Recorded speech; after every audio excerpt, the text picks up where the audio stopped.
Welcome adventurers, it is Hutch again with Ready Set Adventure Box, and I had to include a couple of these paper airplane kits.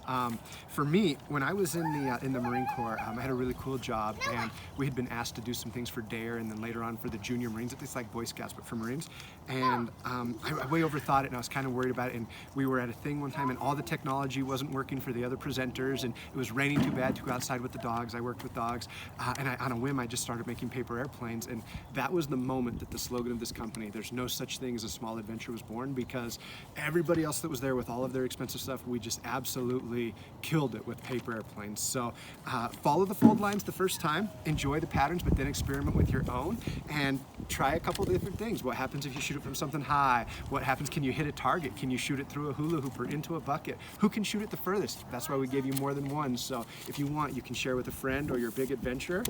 Also try adding some weight and things like the paper clip, or maybe a dime, or making some folds or cuts. Anyway, I sure hope you guys have fun with this, and remember, there is no such thing as a small adventure.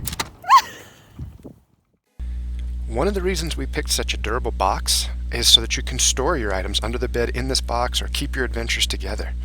All you need for this is a couple of the patterns for your paper airplanes and a few items you'll find around the house. Now, little adventurers, this is a great time to ask big adventurers about their favorite paper airplanes from when they were younger.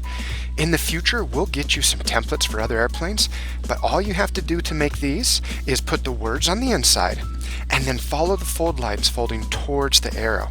Now, since the directions are on the inside, it can be a little hard to understand exactly where to fold, so we just went ahead and went kind of fold by the numbers if you want to follow me along. Now, like I said, don't get stuck with just one pattern of paper airplane. There are so many different airplanes out there. There's even some Guinness Book World Records with airplanes. Try out some of those folds, and then as you're going, experiment a little bit with making different folds of your own.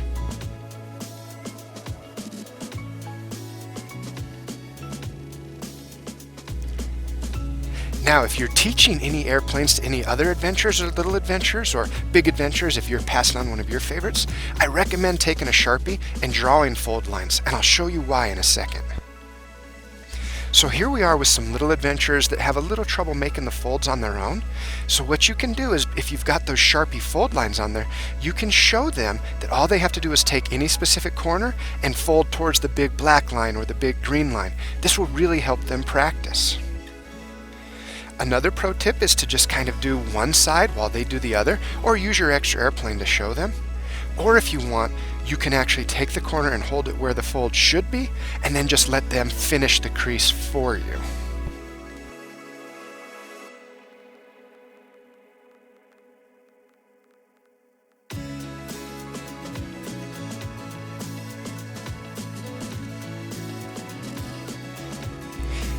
Now, some little adventurers, you might have really sensitive fingers. Scout was okay, but Haas did not like the way it felt pushing down the crease. That's okay. Run and grab a spoon and just use the spoon to push the creases. You want good, strong creases. That spoon will actually allow you to just slide along the same way I use my thumb, and you'll get your strong creases, but it won't cause any discomfort to your fingers. Not only does this help avoid paper cuts or any discomfort, but I know some little adventurers have texture issues, and depending on what paper you're using, that might cause a problem. Now, this is a great time to be asking questions, and also to think, what if I changed a fold? What if I added a fold? Or what if I made one wing big and one wing small? Watch all these things and see how it affects your paper airplane differently.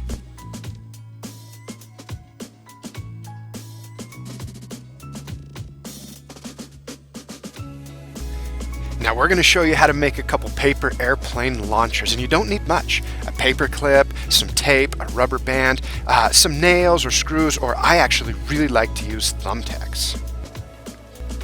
Now, for almost any paper airplane launcher you're going to use, you'll need some kind of a hook. We just unfold the paper clip so that it's kind of like a fish hook, and this will allow you to hook on the rubber band. You can try shooting it like a rock out of a slingshot, but unless you've got really strong paper, that normally just crumples your airplane. Don't forget to let little adventurers participate in this part. It's really fun for them to unbend it and work on their dexterity. Plus, we want to do as much together as possible. It's okay if the paper clips aren't perfectly straight. Something to think about, the paper clip is adding weight to the paper airplane, which will cause it to fly differently. You might want to put some extra paper clips on the wings or on different parts of the plane, or even try taping something like a penny or some other kind of a weight, maybe even a fishing weight to it. Now let's attach this paper clip.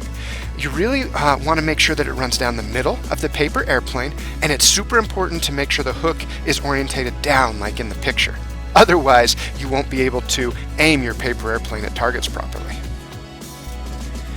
Any thick tape will do. I like to use duct tape because it'll take a crease and it's really strong, so it'll add some strength to my paper airplane. But here's a thought, even if you're just throwing your airplanes and not shooting them, duct tape is heavy. It's a great way to add weight to one wing or to the front or to the back to cause your paper airplane to do tricks like bloop-loops.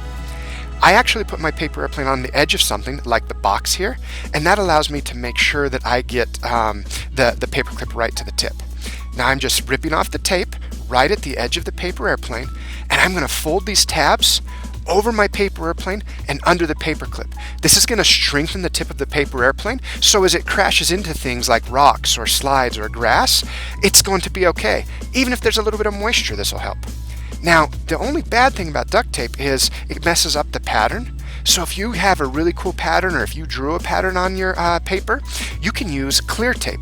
As long as it's kind of thick and sticky, it's going to do everything that you need. Here's an example of using the clear tape.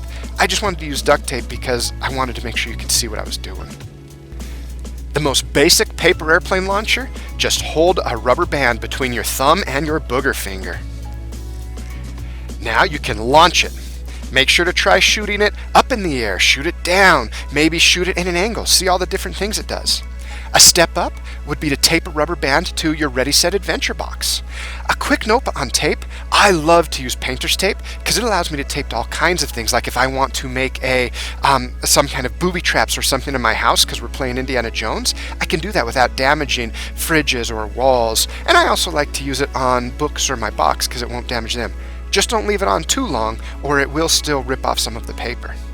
Anyway, look at that. Just a couple pieces of tape and we've got another paper airplane launcher. Now once you start doing these, make sure you don't shoot them at people because it can hurt just a little bit. Alright, now for the big paper airplane shooter. This one is awesome. I recommend you use it outside because you will really launch these. The biggest thing you want to do is make sure that you put your thumbtacks or nails or screws outside of the wings. Otherwise it'll rip the wings off as you shoot your paper airplane through. Now put your nails or your thumbtacks far enough back that there's a little bit of a takeoff strip after the rubber band shoots it. And you want to put them far enough apart that you don't tear off your wings. And then when you shoot your paper airplane dart, you want to have a board that's long enough that no matter how far back you pull your rubber band, it's got something to sort of guide it off up into the air, just like an aircraft carrier. Let's take this outside and give it some shots. No, okay, so hold right here. When you pull it back as far as you can. And let it go. Mine was a super Pull it back as far as you can.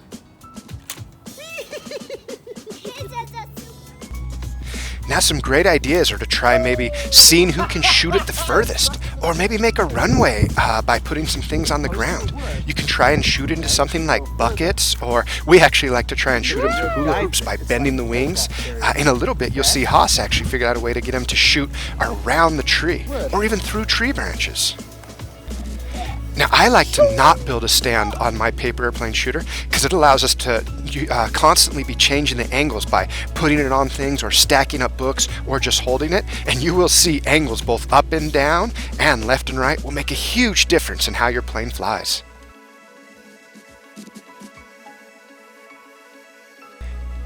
Now make sure you have a plan for what to do if your paper airplane gets stuck up on something high, or maybe go somewhere where there's nothing high for it to get stuck on. Speaking of high, consider shooting your airplanes off of a deck, or maybe down a staircase, or out of a window if you live in an apartment.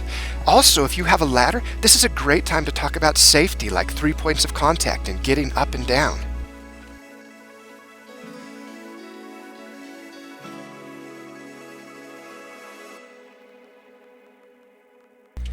Now there will be rips and tears, or you might even want to do rips and tears on purpose, and you will see it changes the way the airplane flies.